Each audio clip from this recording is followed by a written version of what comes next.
Scanreco P2 combiné Opaltronic 40. La radiocommande est le poste de commande de grue le plus évolué.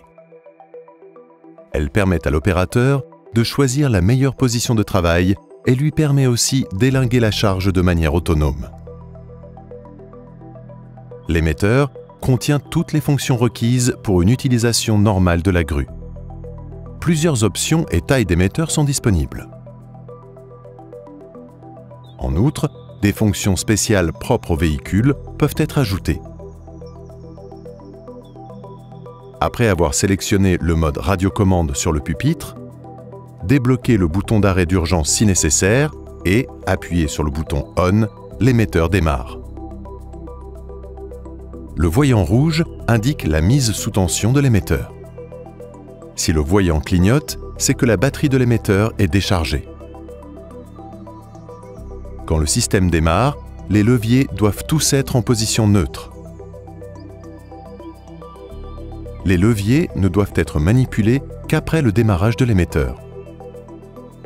Selon le choix du client, l'émetteur peut être équipé soit de leviers linéaires, soit de joystick. Dans tous les cas, ils sont proportionnels et permettent donc un contrôle précis des mouvements de grue. La vitesse peut être réduite ou augmentée par palier en jouant avec le bouton micro. Le clignotement d'un voyant vert indique le niveau de vitesse choisi.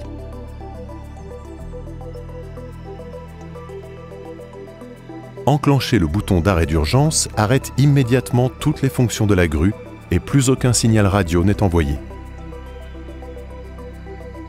Il faut également enclencher le bouton d'arrêt d'urgence à la fin de l'utilisation de l'émetteur et de la grue. L'émetteur se désactive automatiquement si aucune manipulation n'est réalisée pendant 5 minutes. Pour le réactiver, il suffit d'appuyer sur le bouton ON. S'il y a des interférences radio, la fréquence de transmission peut être changée en appuyant 2 fois sur le bouton ON.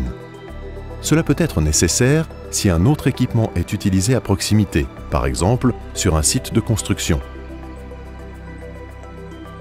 Si pour une raison quelconque, il n'est pas possible ou pas autorisé d'utiliser des fréquences radio, l'émetteur peut quand même être utilisé, mais uniquement en filaire.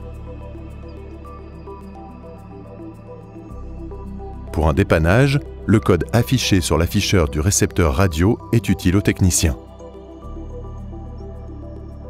Il est donc généralement important de leur signaler par téléphone.